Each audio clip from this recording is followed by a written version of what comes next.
Hey there, Adrienne Elise here. Welcome to the SuperNova Astrology Update for February 2nd through 9th, 2026.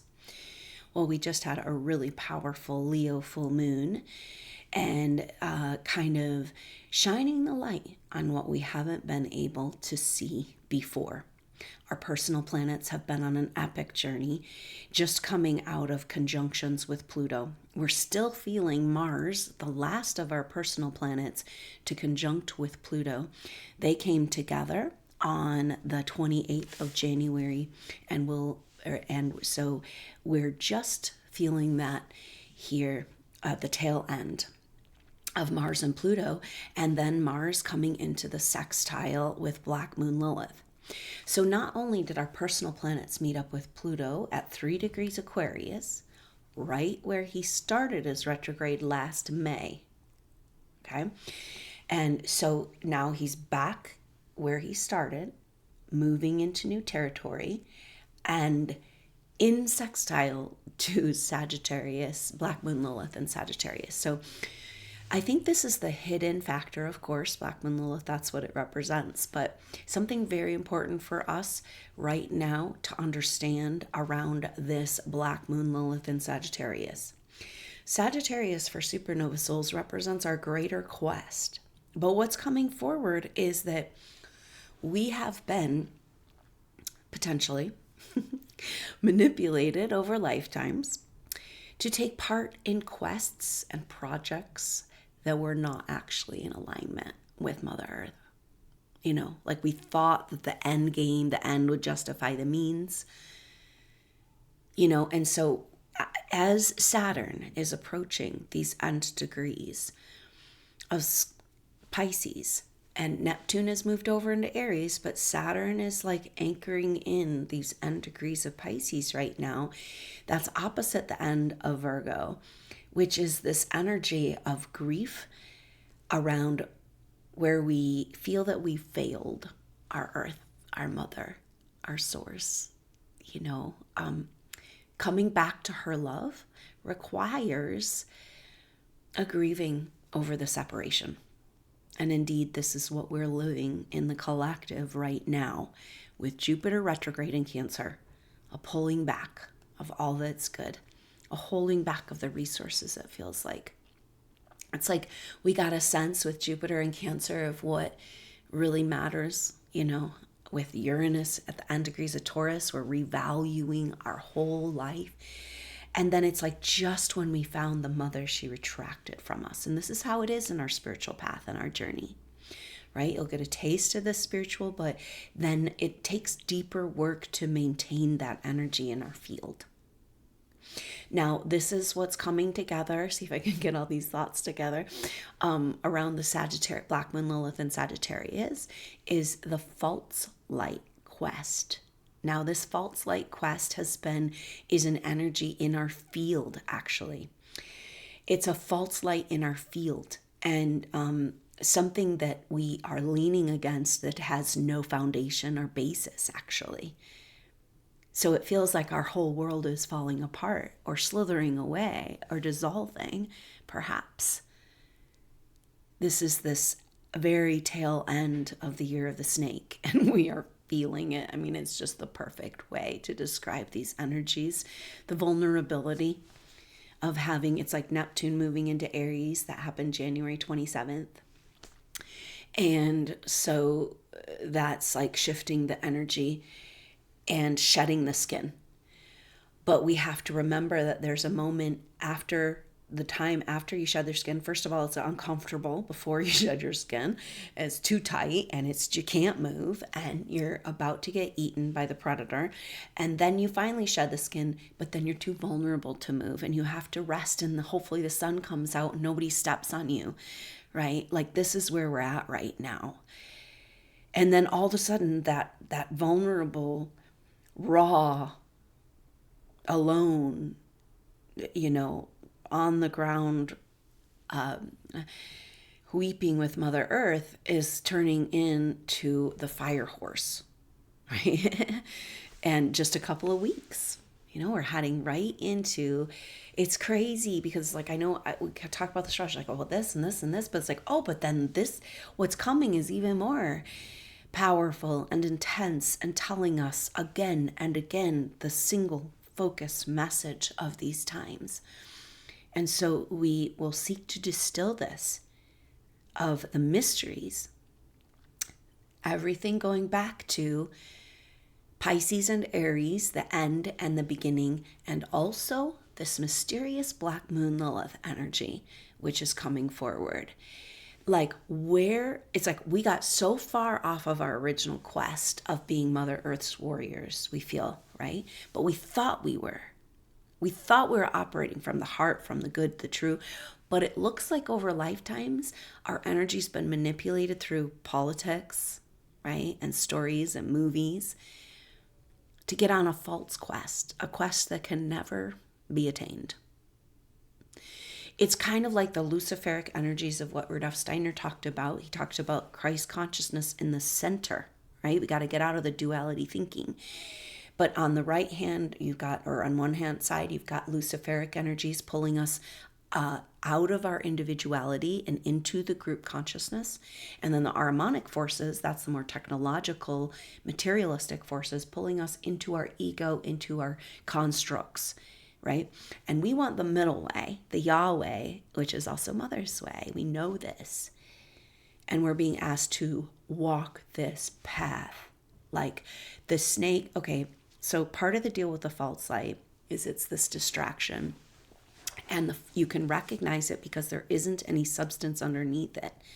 It's just feel good, right? If you don't have the deep soul work that goes along with spirituality, you're not attaining anything. And that's who we are, supernova souls. And we have attained the world. It was ours already, and now we're realizing that and claiming it back. So this world that was stolen from us is advanced technologies, understandings, a world where the advanced technologies were only used in alignment with Mother Earth in the righteous way, what supports life and human evolution.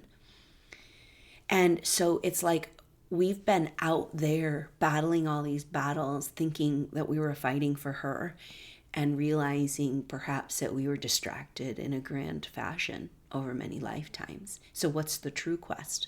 Because we got this message that our personal planets, especially that after everything they've gone through together over these last months, coming to Pluto and Aquarius, it's an initiation of who we are, the parts of ourselves, our roles in the Aquarian age, because Pluto just made it back to where he turned retrograde. Actually, Pluto comes out of retrograde shadow on the 5th of February. And so it's just so incredibly powerful that we have had these, but then we need to factor in. So our personal planets meeting up with Pluto, an initiation, it's an overcoming of all fear around our personal power and moving forward in using that power, being a co-creator, right?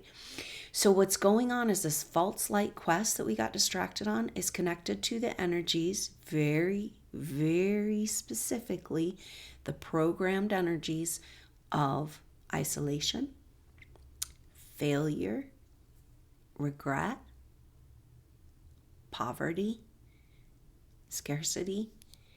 Okay, so those are the energies that are keeping us in the false quest, okay? Because literally we've set ourselves free again and again, but now they've gone to such great lengths with artificial technologies and grids and frequencies, We have to become the Tesla Tower right now. We don't have any choice.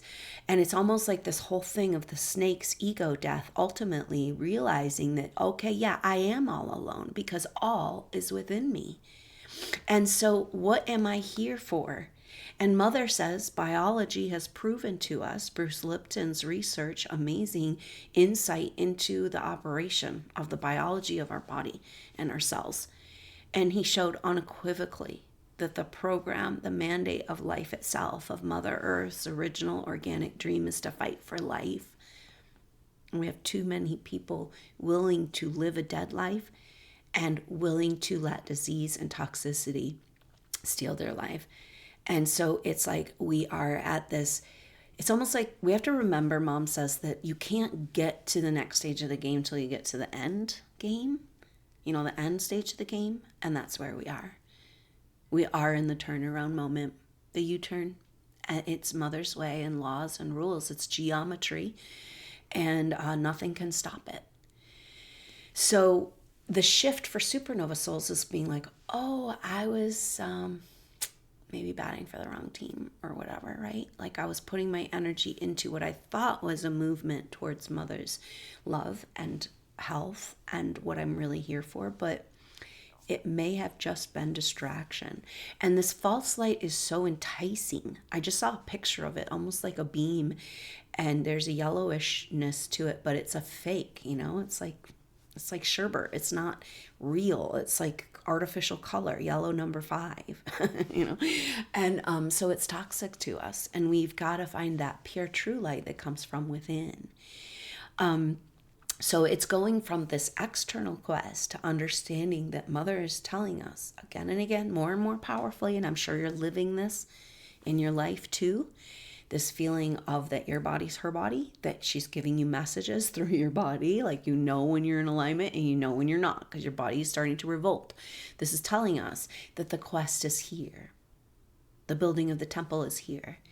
All we need to do is right here. And it's just like such a powerful time to be working on the Owning Your Energetic Field course. This is what supernova souls need.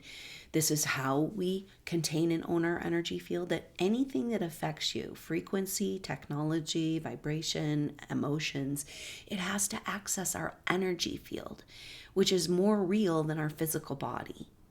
So the Owning Your Energetic Field course is so important. And the more people we can get into the course, the better. And you can catch up with the replays. We're coming up. We just had our 3rd course. They're Saturday mornings at 11 a.m. Mountain Time. So please consider joining. And if you need help with that, you want to be a part of it and be on a payment plan or something like that, discount, please reach out, because it's most important that we're all a part of this, working on this material together. And it's such an honor to have you with me. It's like we're unlocking the mysteries and codes that have been kept from us. So this is part of the false light programming, is that the secrecy. Okay, so because of the catastrophes and the misuse of energy and technology, we as supernova souls, as stewards of her earth and technology, agreed, this is part of the manipulation where it started, to keep it all secret, which is good, right? Makes sense. But that means we kept ourselves secret and hidden, and we kept who we are hidden from ourselves, and we kept our advanced technologies hidden from ourselves. So in a way, we played their game for them against ourselves. But it's like, I can hear the voice saying, yeah, but we can't just let those technologies out. Look what happened. Look what happened.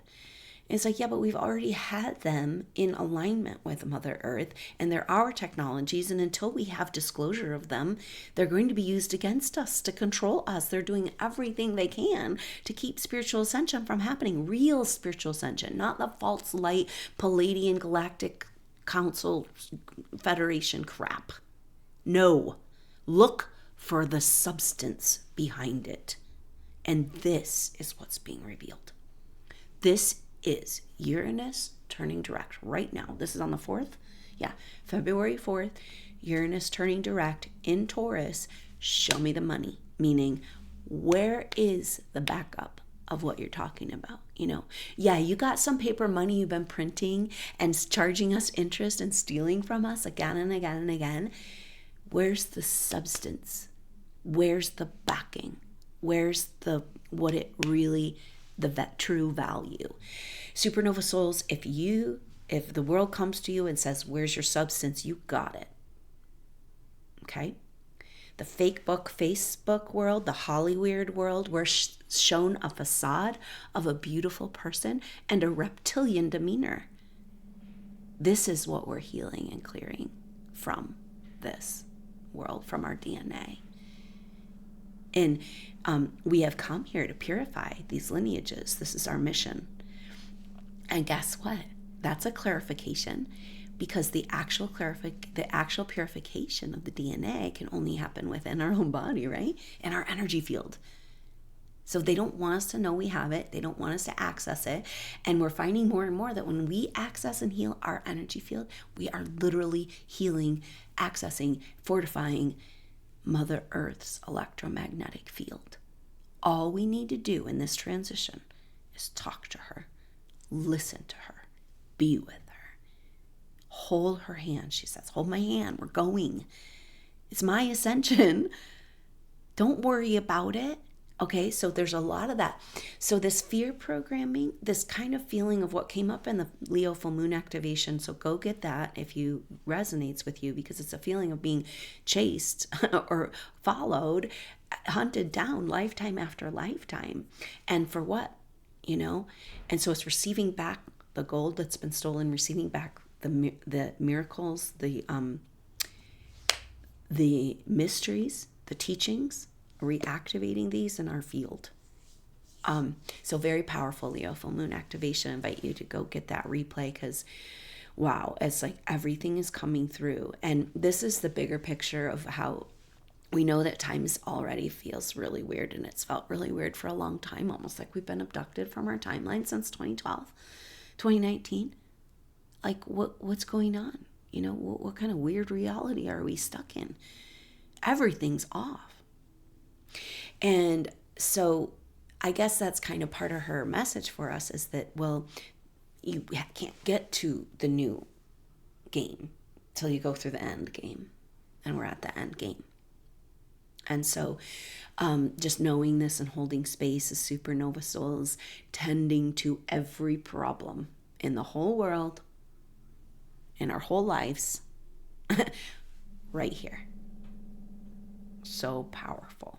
So we'll be doing some live Q&As for that Owning Your Energetic Field course. And I've been thinking that as we move forward into our next chapters and coming together and doing what we came here to do, that Owning Your Energetic Field work is going to be a prerequisite. It is just the most important thing. And so I deeply appreciate your support and working with this material. It strengthens all of our permission to own our energetic field. So we sit here in this strange energy, and Mother is asking us, reminding us about the Mayan way of looking at time and the Mayan calendar of concentric circles. And so it's like there's all these astrological events further and further apart, and then as you get to a center, they happen more and more rapidly, and that's where we've been. Just an absolute acceleration of time. But the most important thing of that calendar configuration is that everything happens in one day. Okay? The whole evolution happens in one day. So if we could take 24 hours and be in Mother's garden, what would this world look like? No wonder they're trying to distract us into drama at every turn, And so it's just beautiful, because Neptune moving into Aries is like kind of a recreation of the original dream. And we have a glimpse through the veil, right? Oh, that's how it's supposed to be and could be. And that's what we're working for. What we've been doing the whole time, but we found false comfort in false authority in this false spiritual light throughout lifetimes that was actually seeking to thwart, distract, hunt us down, and keep us hiding who we are in the secrets, right? It was like, oh, cool, these guys want to hide the secrets now that we did the Atlantean catastrophes, and then we'll just put that right in the scrolls, under the ground, and cause a bunch of destruction, and just get that shit all hidden so that we can never evolve beyond where we're at, Reset after reset, stealing our money, resources, and technologies. And the truth, too many people know the truth about this. And so this is the energy of, so on one hand, that Uranus turning direct in Taurus is the revaluation. That what really matters is what matters now. It's the reworking of our world, right? And the false material possessions, stack them all up. but they're not going to give you actually anything, And so we have to come back to Mother Earth for the revaluation. We have to come back into that reverence. Now, the other thing about Uranus is higher frequency vibrations and technologies, advanced technologies. And so Uranus moving into Taurus, that happened in 2018.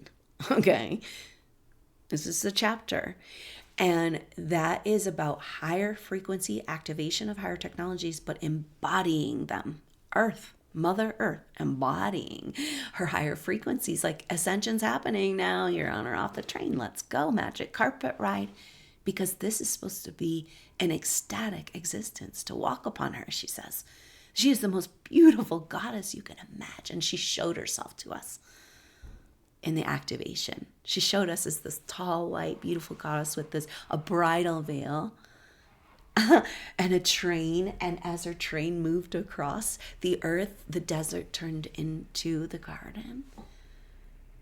Oh, she is with us. She's real. She is the sexiest thing we can imagine. And we get to be a part of her body. Doesn't it seem like we should maybe be in communication with her? I want to talk to her a little bit, at least, maybe show a little gratitude for everything. So this is what we stand for. And it's almost like tumbling down that mountain after that false quest and being like brought into alignment with the true quest, And that is Black Moon Lilith in Sagittarius. The hidden secrets that have kept us on the false light quest. And we're off the ride now, okay? Forces in our lives. As supernova souls, you'll find that they want to get you into psychological games. It's all about psychological games. And we have to be like, not playing. I do not consent. I revoke consent. It's like we were manipulated on other levels by these Draco-reptilian hybrid creatures to play along with their creation game. To even be, breeders and supporters of what they're trying to do with the lineage. There's also agendas like we've been aligned with in the true light around what we've always cared about and loved the most, supernova souls, is this idea of creating this perfect body that can host Christ consciousness light. That's been our project. And they want to create monsters. So now we have a war that's gone on for thousands of years, way before Atlantean time. And so there's been a cosmic battle kind of going on. And I know that supernova souls, you feel it, and it's so difficult. This is part of the snake and the slithering of life is slithering away from us, like it's slipping out of our hands, and there's no one to even talk to about how weird it is because everyone else is part of the weirdness. And the minute you try and talk about the weirdness, then it's like some sort of off-kilter thing happens, And so it's a beautiful opportunity in February. We were shown that we're on the bridge between that old world and that new world. And it's like a bridge. It's a beautiful rainbow dome, and we're walking over it, right? Supernova souls, just like, here we go. But that dome itself is moving. So that was the picture we were shown. And we are also given deep mysteries around our work in going to these specific locations. So catch that Leo full moon activation. Very, very powerful. Now, that Leo full moon is the beginning of eclipse season, and that's why it's feeling extra weird right now. But eclipse season always feels like this, a time outside of time, and things hidden being revealed. So this false light, the disclosure of technologies, these are on the table. But the time of the eclipses is often very, very strange, and we're already so strange. So maybe we can use the strangeness of this time of eclipse season. Mercury retrograde in Pisces for eclipses in Pisces and Virgo, or that's where the nodes are for these eclipses. So we have to review the past. And it's like, okay, are you really ready to leave the Piscean age? Are you really ready to leave those false constructs of trauma, scarcity? Understanding that the failure on the false quest is what created this low self-worth programming around having your own gifts and skills and technologies and power. So we have to rewrite and rework this whole thing. We can't do it without going to get the scrolls and the treasures from underneath the rubble and all of the hiding and persecution. The persecution of the Piscean age was simply to keep us on the false quest of hiding and secrecy. So this is a really big thing for supernova souls right now. Maybe not even realizing that you feel like you're running from something in life because of this past life programming, and that's creating a dynamic of you unable to rest into your possibilities. And so this is such a massive shift for us right now in pulling back our energy, taking back all that's ours, and operating this machinery as an instrument of the divine, of Mother, right? That we get to be her instrument, her frequencies, her love, her garden. But we don't do it by anything out there. So we're just going to sit with this because it really fits eclipse season and Mercury retrograde in Pisces, that we're not getting out of this until we get this hidden secrets, the mysteries, the miracles, the magic that was the impulse of the Piscean age. And now we have a reimagining of that impulse. That is Neptune moving over the Aries point. Because remember, the Christmas star, Saturn and Jupiter coming together at the time of Yeshua's birth, was in the sign of the fishes and the ram. So in order to complete this whole zodiac cycle we've been in the last 2,000 years, we gotta understand the fishes and the ram. And it's like straddling worlds, right? Because the fish is the old world. In this case, really, because it was the Piscean age.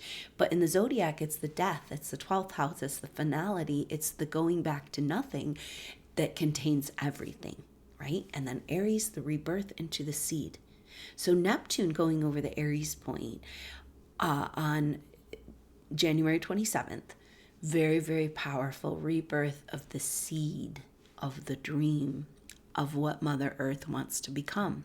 We know as her stewards, we were there. We observed it. That's why we feel in our heart. And then we got on a false quest that we could never succeed. And it was just designed specifically to keep us as feeling isolated, failures, scarcity, hunted down. That's the false light programming in our field. It was shown to me. And we may have thought it was actual spirituality. So this discrimination is coming, and it has everything to do with Neptune moving over that Aries point. Neptune in Pisces, the ruler of Pisces, means that confusion, delusions can stand. Our world can be just a big ball of confusions and delusions, and we can just kind of feel like never get the truth, right? You can go down all the rabbit holes you want, you can never find the truth because you just find more rabbit holes. And so we have to understand that Neptune moving into Aries is the flip of that, is that those delusions, the mirage, the masks, the fake people, the clones, cannot stand. We see through it now. We see the reptilians, right? Like, this is an interesting thing that happens in past lives when we go to do clearings. And this is going to be so powerful for us coming up for eclipse season, because I'll be doing soul group sessions. Those are group intuitive sessions, looking at group past life pictures. And these are the types of things that can come up, where you go and you find where there was an oppressor. Like, I remember a picture of almost like being in a court case, and being falsely accused and everybody turning against you, the paper, the false evidence on the table, and the judge and the call and this kind of condemning and based on false evidence. But then you see that it's a reptile and you can't take him seriously anymore. You know? Like you're like, oh, I wish I could have seen that in that past life, right? So this is the magic of our times. We're seeing through long held delusions, which have caused long held suffering, you know, but it's only about bringing us back to who we really are. And that seed is being reignited. It's like what happened with Aries moving, Neptune moving into Aries is like that seed under the ground, like in the winter in the northern hemisphere, you know, just in February, March, not quite the warm weather yet for growth, but the seeds under the ground will start to shake and move and think about it. You know, the cosmic forces activated. And so that's where we're at. What's going to manifest out of that seed, though? That's Saturn moving into Aries on February 15th, coming right up. But I think we want to make the most of this time of Saturn still in Pisces, right? To like say, hey, wait a minute. Underneath all those lies and delusions and rubble and destruction is my tool, my understanding, my scepter, my key, my treasure that was stolen from me, you know? While the programming that replaced it was you're all alone, you can never win, you can never, you know, you're always going to fail, never overcome the fear, you know, they're always going to be coming after you. And that's all based on secrecy, because you can't demonize anything that's in the light. You can only demonize what's in the darkness. Okay? So the secrecy contracts of the false light and the false quest was all about hiding and demonizing the feminine, separating us from Mother Earth. So here we got, for thousands of years, stuck on what we thought was our true quest, was really about demonizing the divine feminine and disconnecting humanity from Earth. And so now we stand and we hold in our hearts this overcoming duality, right? The mysteries of duality, it's like we have to go so deep into the energies of duality to find the scalar wave, you know, of the oppositions. So to be able to get ourselves out of it. And that's where we are. Now, Mother showed me this, right? If you're dealing with a false light, you're not hounded down for that. Okay? The moment you get your authentic light going, the minute you turn it on, the minute it's a flash, the minute you even know you have it, you are surrounded by entities of darkness. And Mother says, this is just what you need to know. That this is the story of Yeshua in the wilderness meeting Satan. That once you start to turn on your light, okay, once your light's established, you have your own autonomous protection and space, and you are operating your reality. That's where we can be the instrument, not out there doing the false quest. So everything is designed to keep us from this sadhana, this peace within our own God and our own being and our own mother and our connection to her. So this is what we're here for, to bring people back to this. So once we start recognizing that false light that we thought was spiritual support is actually fear programming, failure. Now this goes back to a lot of you have heard me talk about failed initiation rituals or deliberately failed initiation rituals of ancient Egypt and Atlantean time that was designed specifically for these programs to hold. That spiritual initiation is you'll never initiate, you know, so you spent your whole life devoted to initiation, then it failed. So you failed. You're not an initiate. The actual truth is that you came in as a full initiate into this realm, into this incarnation, into this whole evolution. You were already a spiritual initiate. So, but that got us into false contractual arrangements with false authorities, and that's this false light. So the false spiritual light is a trap into secrecy, hiding, persecution, scarcity, alone. Okay? So those initiation rituals ended up with a feeling of like, Am I dead or am I not dead? Oh, I initiated, but initiation means you're all alone because they were trapped in between dimensions, between life and death, because they didn't know what was going on. It was a complete manipulation. All of our fear programming comes from this type of thing. Maybe this will come up in the soul group sessions and finally get it cleared. We've been talking about this picture, but we haven't done a thorough clearing on it as a soul group. And so maybe that's what's on the table for us, because I'm just really feeling it, that everywhere you're blocked in your life with these energies of falseness that you know are not you, right? And it's like you're all alone. You can never win. You never initiate. And you can never overcome the fear. You have to be silenced. That was part of it.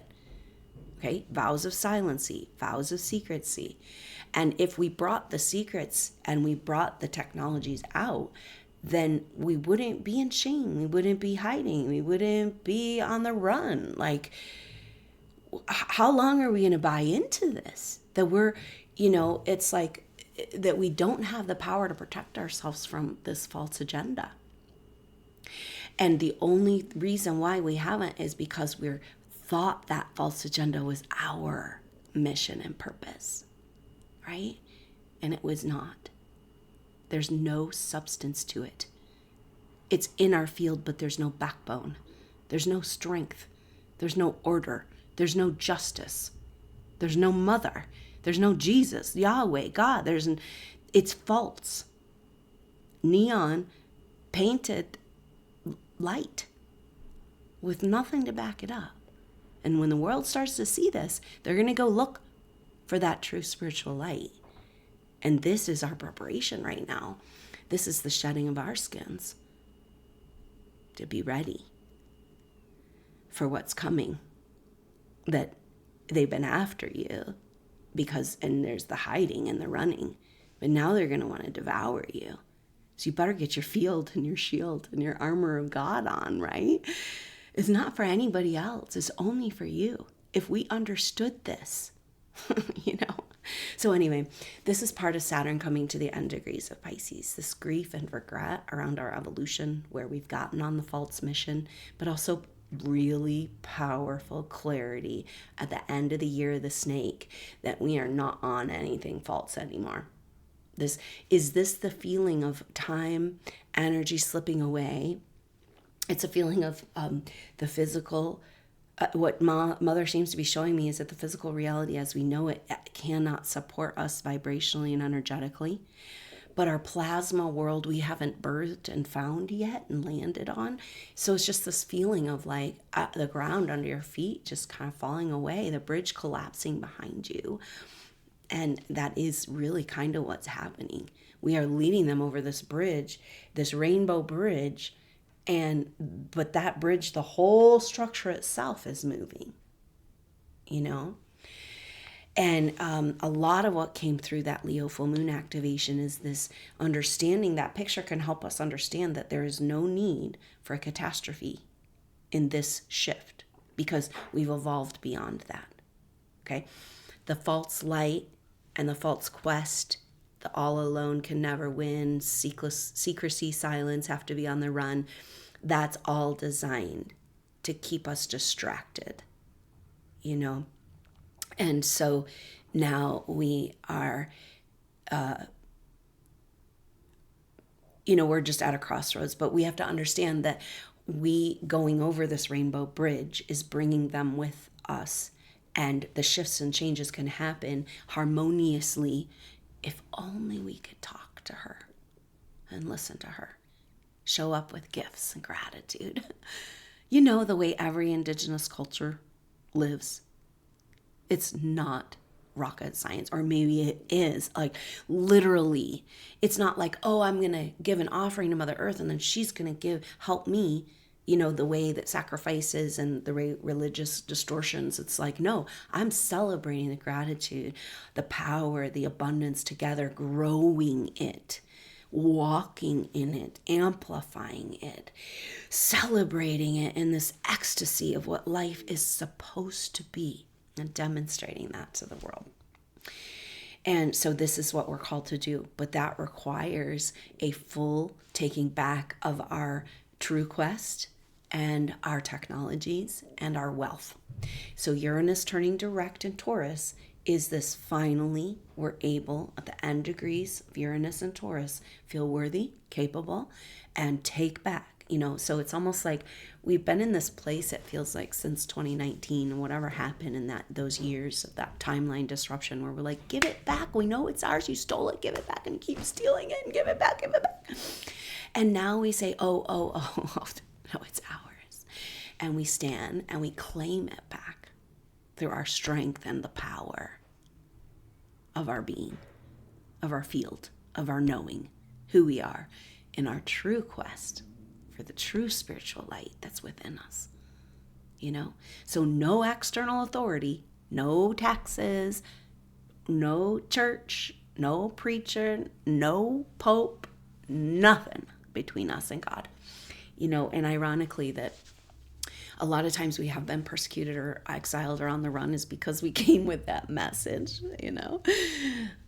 which tells us that's the one we want to proclaim, isn't it? And be the evidence. You can't tell them. You have to show them. And that's what Mom wants us to do. That's the teachings of Mary Magdalene's, the gospel of Mary Magdalene. Walk forth and proclaim. Be the living example of what you know to be true. And this is walking in Mother's garden. So very powerful work with that Leo full moon, preparing us for this eclipse season. And Leo full moon moving us into eclipse season officially. The next lunation is Aquarius new moon, solar eclipse. Of course, the Aquarius new moon is the marker that moves us into Chinese New Year, the year of the fire horse. And so it's a very different energy than the year of the snake, because the snake is stuck there. And the snake's whole world is dissolving and is very vulnerable and alone. All the things of the programming that's coming up, right? Now, this is Saturn coming to the end of Pisces because it's opposite that Virgo mark, bringing up all this grief over our failure to our true quest, Mother Earth. And so the snake is repenting. The snake is stuck on the earth asking for her to hold, and support and give that snake some wings to fly out of the dungeon and the prison of the lower realms that we've been captive in for so long. And so, but in order to get out of this prison and claim the mysteries and miracles of the Piscean age, we have got to come into our wealth, feel worthy of our wealth, right? In the false initiation, failure initiation, you're never worthy, so you can only get the false light, the pretend. Now we claim our worthiness. Now this is all of our personal planets in Aquarius coming into square with Uranus at the very end degrees of Taurus, just as Uranus turns direct, right? So Uranus direct on the 4th, and then Mercury is the first one to come into square on the 5th and the 6th. And then Venus will come into square with Uranus on the 8th and 9th. The second part of February will be feeling the sun and then Mars. It's literally like the planets all came together for that T-square in Capricorn with Jupiter and Chiron, and then moved into the conjunctions with Pluto in Aquarius, and then separated out. So now they're like in perfect, the first week of February, Mercury, second week, Venus, third week is the sun, fourth week is Mars.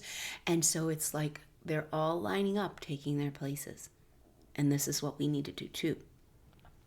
Mother says you are the most beautiful, unique, individual facet. No one else can work with your individual essence that's in your DNA. You are absolutely necessary, unique part of the fabric of this experience. And she says, why don't you start acting like it? Okay? So this is it's like taking our place in the fabric of life.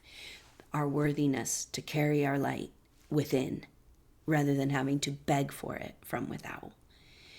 and understanding it's ours fully and completely, and being guided in what we need to do to claim it back, to free and claim back our higher technology of the mind, of the intuition, of our identity, of our warrior action, masculine, one by one. Okay. Now, when the planets move into Pisces, right after that, then they're going to come into square with the nodes of the moon. Conjunction with the north node of the moon, and for eclipse season, moving us into eclipse season. So it's very powerful. So the Aquarius new moon happens on Tuesday, February 17th. Chinese New Year is February 18th. That eclipse, it's a solar eclipse. It's the first eclipse that happens in the new signs of the nodes. Right now, the nodes are in the signs of Pisces and Virgo. North node Pisces, south node Virgo. Coming to 8 degrees, the number of transformation for these eclipses. So very powerful that the Mercury retrograde is going to retrograde back to 8 degrees exactly and hang out there in conjunction with the north node of the moon. So that Mercury retrograde is a very powerful recapitulation of this whole season, going deep into the mysteries of the past and the Piscean age in order to get the absolute truth and reclaim the wealth, miracles, and magic. It's like until we claim back our energetic wealth and our true substantive wealth, then we cannot claim back the miracles and the magic of the Piscean age. Oh, why are they the same thing? Is that the message of this tail end of, for the last year and a half or so, we've been feeling Saturn and Uranus come in and out of sextile to each other. Okay, so right now they're not too far away. They just came out of exact sextile. Saturn's at 28 degrees of Pisces and Uranus is at 27 degrees of Taurus. And so in these signs, Pisces and Taurus, Saturn, reality planet, laws and rules, reworking our reality, the death and rebirth. Uranus saying, hey, our wealth, permission, worth for our advanced technologies, for the embodiment, for Earth's embodiment of higher frequency vibrations. And so it's like sextiles are jimmying the lock, right? A little bit of this, a little bit of that. And so we're reworking our reality, claiming our wealth, reworking our reality, getting some miracles, and so that's a very powerful energy, helping us to understand what this time is really about and the connection between Uranus and Saturn. So Saturn is all of our personal planets squaring up with Uranus, and then that means they'll be sextiling with Saturn. Conjuncting Saturn. They'll be squaring with Uranus, and then they'll be conjuncting Saturn when they go in through Pisces and into the Aries point after that, once the Mercury retrograde and the eclipse season resolves. So it's very powerful to have these eclipses. The first one, February 17th, Aquarius new moon solar eclipse, the first eclipse that happens in the new signs. So the north node in Pisces, south node in Virgo, they move backwards through the signs. The nodes is just a point in space. It represents how we get forward and what's holding us back from the past. And so the nodes of the moon move backwards through the zodiac, and it's the interception of the sun's orbit and the moon's orbit. So it creates a vibrational vacuum in space kind of thing. And so the nodes of the moon are about our era and how we're getting forward and what's holding us back for the collective. Now on July 1st, 2026, the nodes will be moving into Aquarius, north node, Leo, south node. If that's not the beginning of the Aquarian age, after Pluto's moving into new territory in Aquarius, won't be going back into Pisces anymore. Into Capricorn anymore. Saturn and Neptune moving into Aries won't be going back into Pisces anymore. Everything is saying that we're here on the edge of the new. But then the Mercury retrograde in Pisces during eclipse season is kind of like, oh man, maybe that feeling like you're never ever going to get out of that eddy of the old patterns. And yet can we use her magic of using the old pattern to get the momentum, to pop out of that old pattern, to pop out of that eddy and get back into the flow of life, our birthright. It's within us. Everything we need to manifest whatever we need moving forward, if we can just get in connection and flow with her. And so I think that's the energy of the Pisces retrograde, Mercury retrograde in Pisces. It's like a reworking of the flow, going deep in the patterns and energies of the past to get the miracle kind of catapult into something new. So the Aquarius new moon on February 17th, Chinese New Year. Now Saturn moves over into Aries on the 15th. Okay, so that's going to be our major shift right there. And then boom, boom, boom, right? So both Saturn and Neptune are in Aries. And then we've got, just before that, Mercury goes into retrograde shadow. Mercury actually moves into Pisces on the 7th of February. And so that's when we're going to start to feel the Mercury retrograde right away. But moves into shadow on the 12th, into retrograde shadow, which is 8 degrees, because that's where he's going to go back to, which is right where the nodes are, the North Node. So this Mercury retrograde is the work, the eddy, the back motion to be able to go forward into the new, to get completely out of the old. And happening with the eclipses at the same time is just incredibly powerful. So then on the 15th, Saturn moves into Aries, and then we've got that Aquarius new moon, the first eclipse, Aquarius eclipse, solar eclipse at 28 degrees Aquarius. So the shift of ages also moves backwards, right? We're completing, just like the nodes of the moon, we're completing the Piscean age, moving into the Aquarian age. That means that the beginning of the age is at the end of the sign. And this solar eclipse is at the very end of the sign, 28 degrees, 50 minutes. That's 29 degrees, essentially. The very last degree of Aquarius.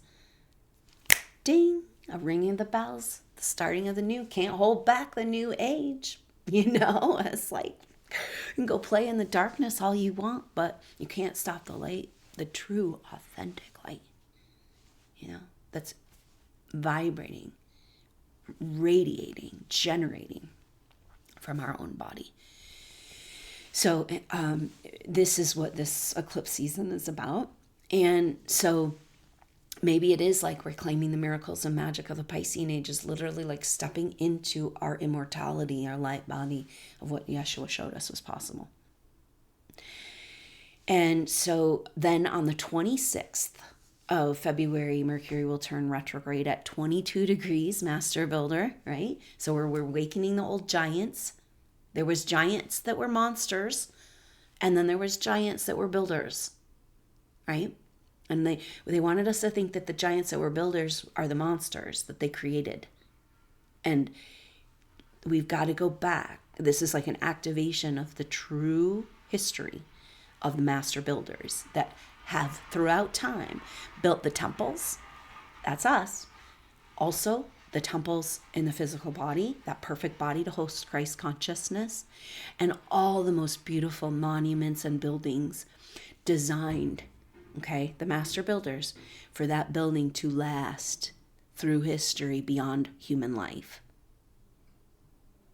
These temples that were designed that way, maybe laser printed with advanced technologies, sung into existence with frequencies, they still exist beyond human, the lifespan. And all these ornate buildings of the Tartarian age that we were told that were built in just a small amount of time in the last 100 years with technologies we don't even have today still, that we could build those rotundas. I think we need to awaken to Tartarian USA, to Ethiopian America, to Lemuria, to the fact that the Old Testament happened in the Western Hemisphere. I don't know. There's just so many rabbit holes. Like, you just really get stuck down there. But this is part of our deal. We're going to be bringing the truth, spokespeople. This is another thing, very important. I'm glad that we came around to it.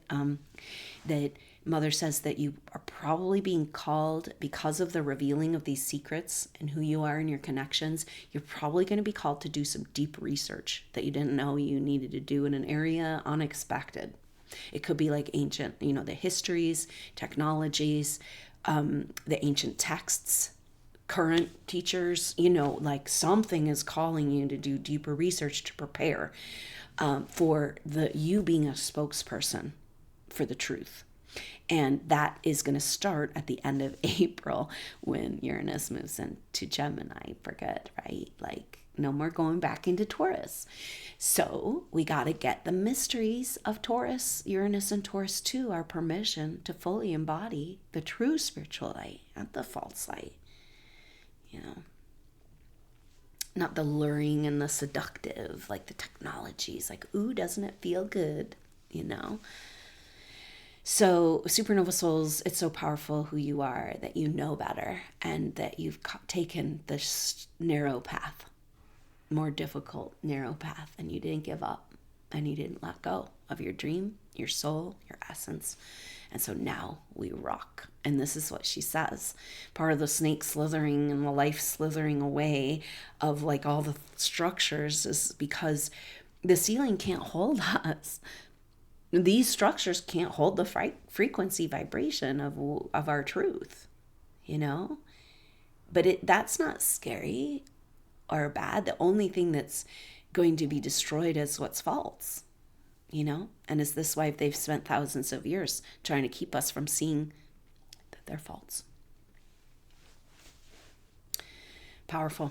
So it's important to keep this understanding or awareness that Saturn is approaching Neptune for an exact conjunction. They're in different signs, and it's so powerful because we've had that rebirth of the dream, and we have this activation of the mysteries and miracles of what it really meant, the Christ consciousness. What does it really mean?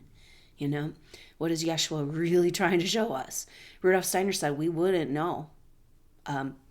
We still have no understanding of what he really brought. And Rudolf Steiner said himself that it would be 100 years after Rudolf Steiner's lectures that we'd be able to begin to understand what he brought.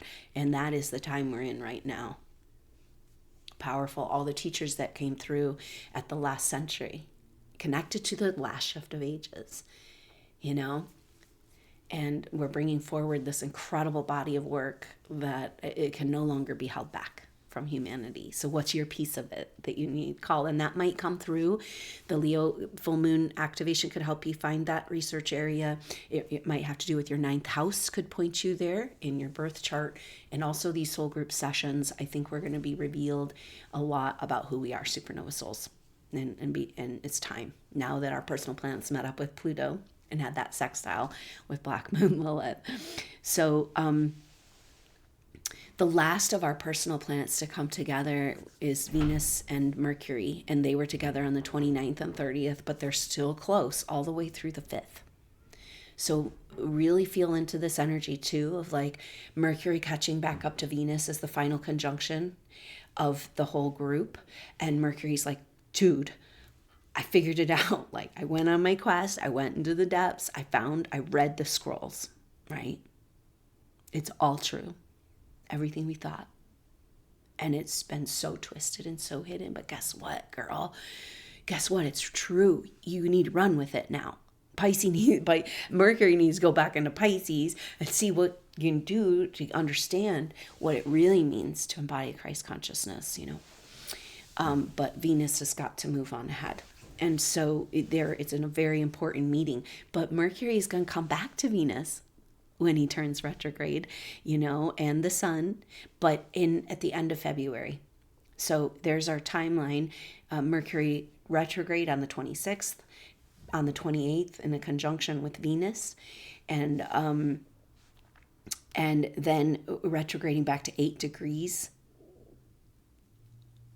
So after Mercury's now retrograde in Pisces as of the 26th, then we've got that Virgo total lunar eclipse in Virgo at 12 degrees Virgo, 54 minutes, almost 13. So it's like trying to get to the place where we completely own Earth back, where there's no more pockets of evil that can reappear in later generations, right? That's what that feels like. Very powerful, definitive claiming back of Earth's technologies for Mother. And that's powerful because that's just before Jupiter turns direct, and that's going to be that flooding in of these of the mother energy, the connection, the love, the spiritual energies coming back into our world, right?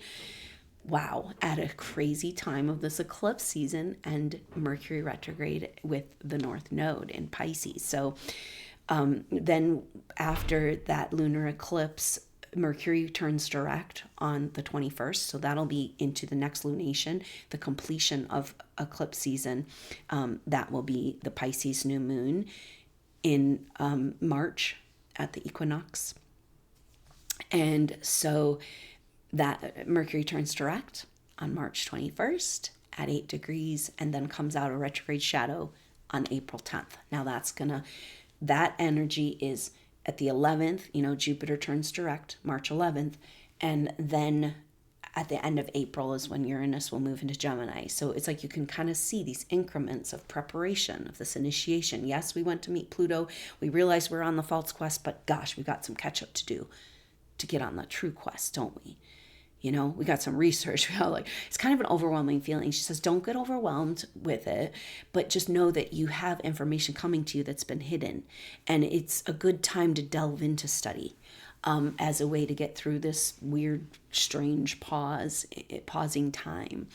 But you can also say sometimes we go into this like, oh my gosh, why didn't I study more of that? Why didn't I do this? How come I don't know more about that? We all have our pieces of the puzzle. Don't get overwhelmed. What you need to know, you can say and instruct. And Mother, she's giving us this picture that we can say, put it right in front of me, what I need to know, right? Like put that book, that information, that person right in front of me, what I need to know for my true purpose and mission as a spokesperson of the divine for Mother in the future moving forward. Gemini, this Uranus moving into Gemini is so important for us, of an activation of this speaking, telling, singing the song that's been hidden, right? So you're not getting out of this without some sort of public coming forward with messages, words, frequencies, vibrations, music, song that is the truth you found on this journey. You owe it to us to bring it forward. Like we're being under massive pressure. This is the Pluto energy. Massive pressure to bring forward, to implode as a supernova so that we can bring forward what's inside of ourselves, right? And it's like overcome all fear, overcome all like the hiding, all the feeling like you need some external authority's permission. It's time to go supernova. Let's do it. It's happening. Nothing can stop it. And I'm so glad that we're here together. So don't listen to those voices and that programming that says you're all alone. Because you can hear, that this message is for all of you. And so we're all connected. We're so connected. And yet so kept from each other. Why? Maybe because of these vows of secrecy. That could be something we work deeper on in those soul group sessions. So those soul group sessions will be happening the day just before those eclipses. And so look out for information about that. And also we'll still be having the Aquarius new moon activation and a Virgo new full moon activation, as well as those soul group sessions. So thank you so much for considering being a part of that work. It's such a crucial time. So beautiful to be together and to overcome these false light programs together, to choose, the true essence, the substance of what Mother connection and the light within us brings. So incredibly powerful times. Now going back to Neptune, Saturn and Neptune approached each other, almost conjunct. They were both at 1 degree of Aries last year. This was in August of 2025. We felt it from the beginning of March all the way to the end of October. Okay? March through October, we felt Saturn and Neptune conjunct, going retrograde, right? From Aries back into Pisces. They didn't come close till they turned retrograde, really. And so they didn't get an actual conjunction though. And I was like, oh my gosh, this is so crazy, because when you look it up, they basically became as close as 13 minutes apart. So there's 1 degree, like we say, oh, you know, the full moon was at 13 or whatever, 1 degree. And then within that 1 degree, there's 60 minutes, right? Just kind of like time and a clock. So 60 parts, you know, and they were of that 1 degree, and it wasn't until they only made it within 13 minutes of each other. Last August, the closest they came was from it was the first half of August of 2025. So now they've gone on their dance, right? Saturn moves faster, moved back into Pisces, and both of them moved into Pisces in this whole dance. And so now that they're both direct, we know your Neptune is in Aries already, and Saturn will be joining on the 15th. Now, it's very powerful because from the 15th to the 26th, or I'm sorry, for the 15th to the 22nd of February is when Saturn and Neptune will be conjunct at the same degree together, 0 degrees. Last time they were at 1 degree of Aries, both retrograde.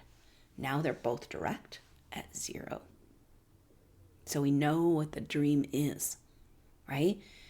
It's like we can have the dream and the vision, but until we can bring it manifest with Saturn, we can't do anything. So this is so incredibly powerful, this time, this moment.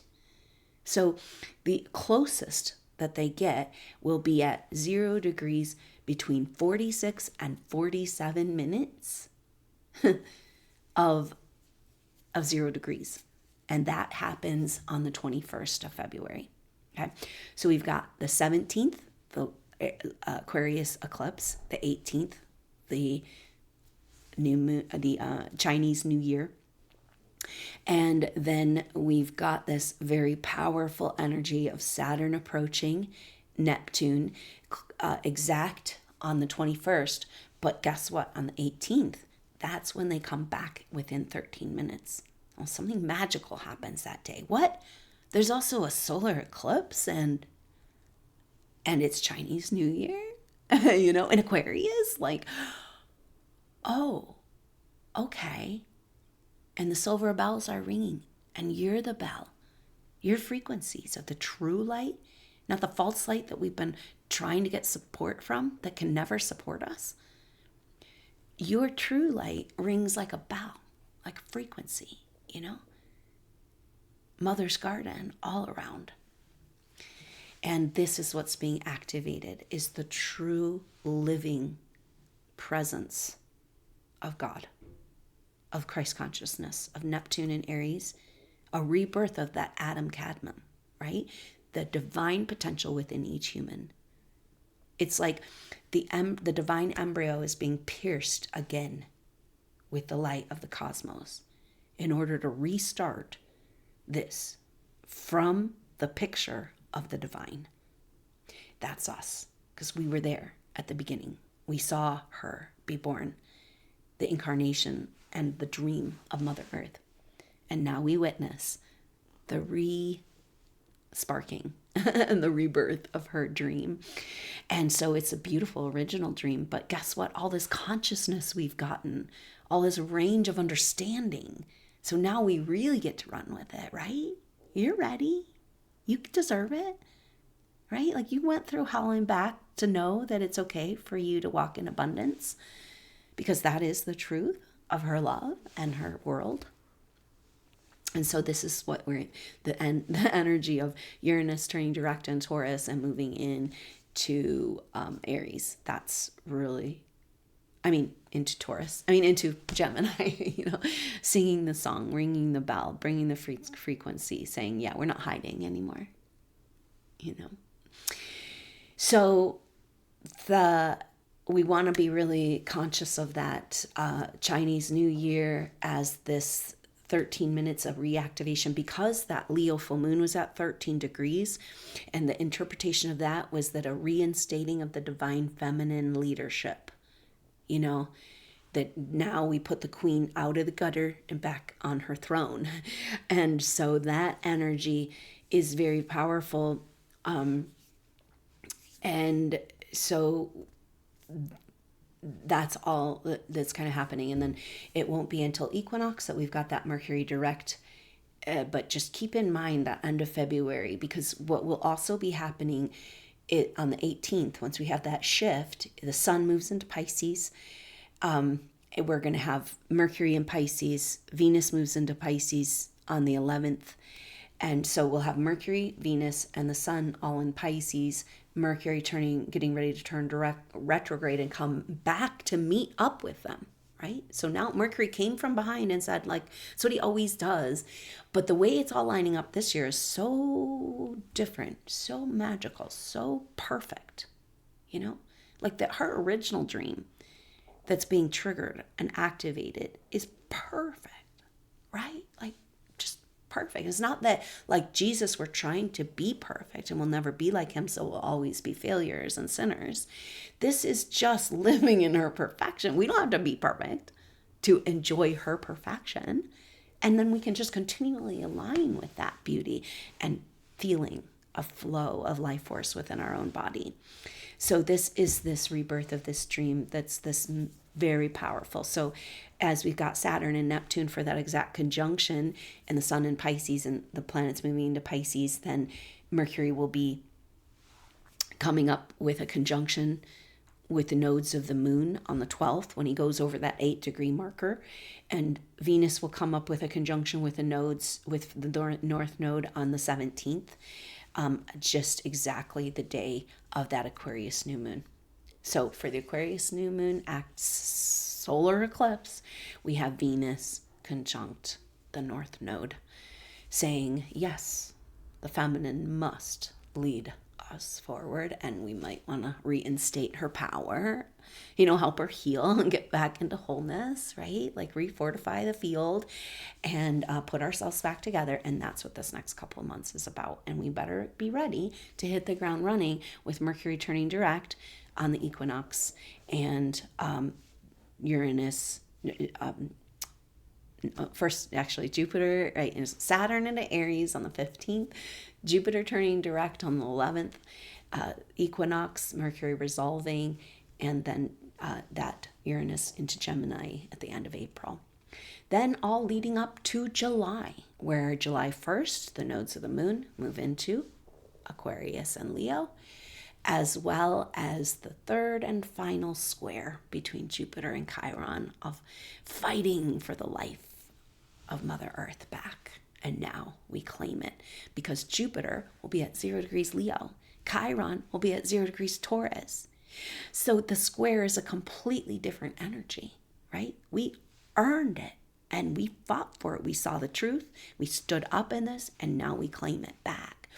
So Jupiter expanding our light, right? Expanding our permission to shine, show ourselves, be the visionary leaders that we are.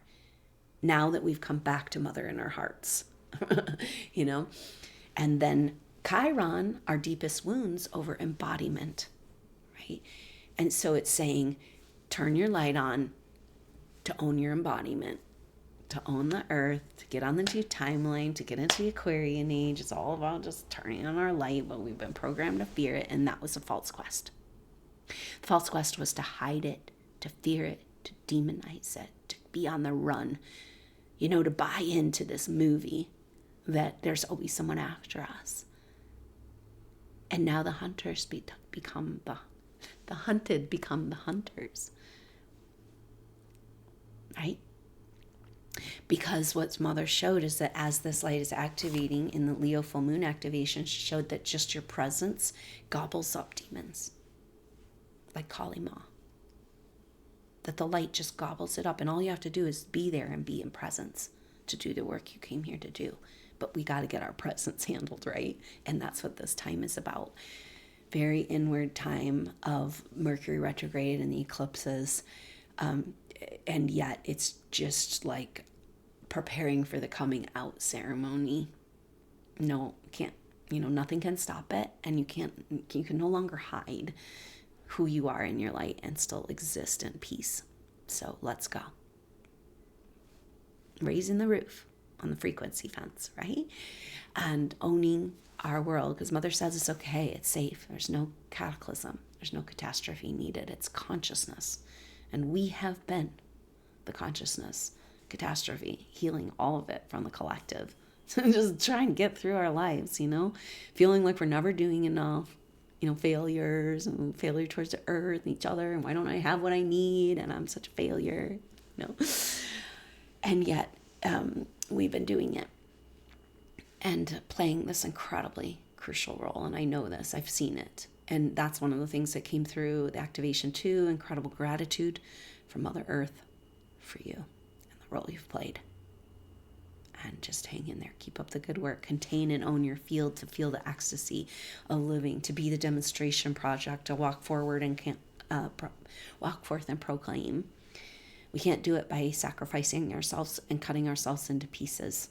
And we've had all this demand through these false light and the false agendas, the false quests. And it's just taking our energy and getting us, we got to go solve that problem. We got to go heal that person. We got to solve this before we can do this. Now we do this. We have no choice.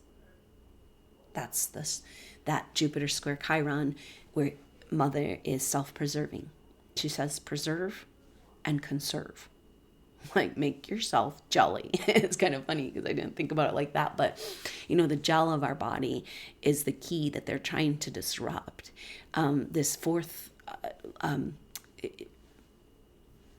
stage, you could call it, of water. The water can be frozen like ice. It can be a gas. It can be a fluid. But it can also be a gel. And this is what holds our whole body together, our whole universe together. We can create and produce this gel.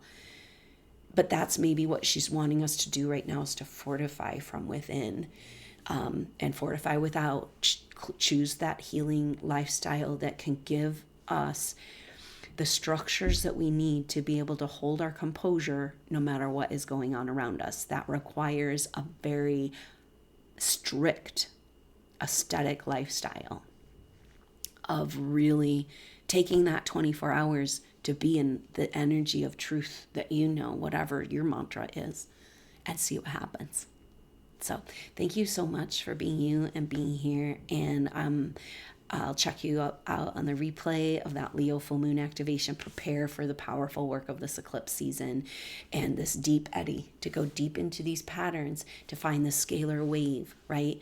It's almost like meeting that enemy and understanding, almost like she says that it's almost like homeopathy, and understanding that the whole world of duality is in opposites. So homeopathy shows us this, the medicine. If you look at the homeopathy Materia Medica, where it describes the symptoms associated with the remedies, it's very confusing. Because why would you want to take something that causes this? And that's exactly the key, right?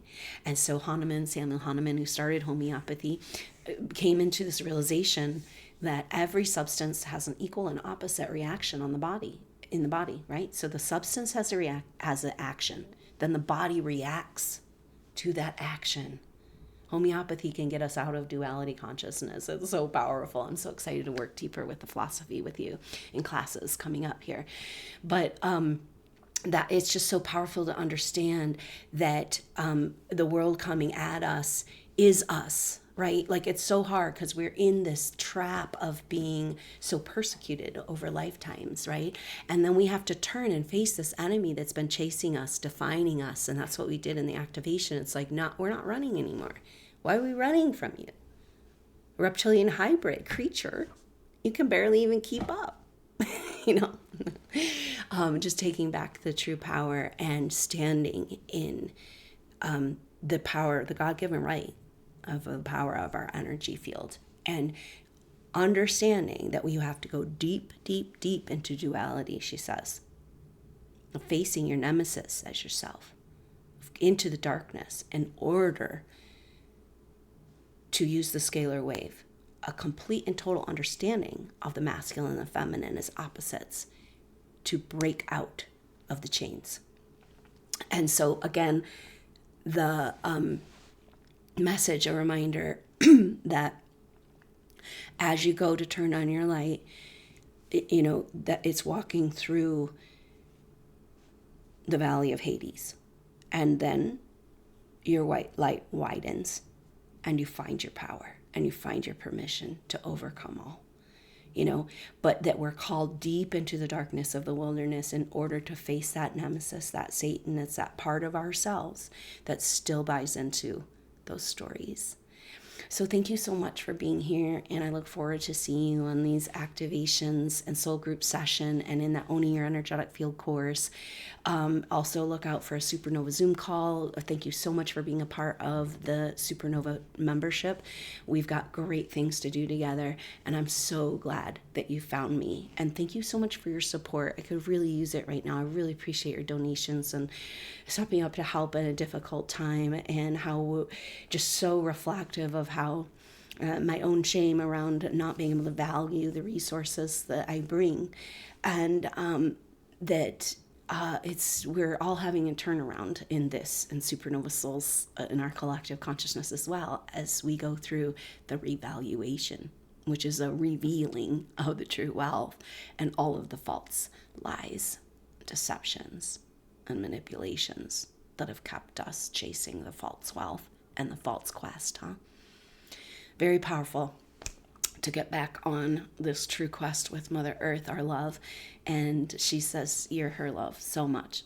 And she hopes you can feel her holding you, carrying you through this tricky, rocky, it looks like a lava field. It's like impossible to walk through this time that we're in. But we're getting somewhere, and there's no turning back. So I'm so glad we're here together. So I look forward to seeing you on the replay, activation, the next update. Thank you so much for your support. I deeply appreciate it, and I look forward to connecting with you soon. Until then, I'm Adrienne Elise.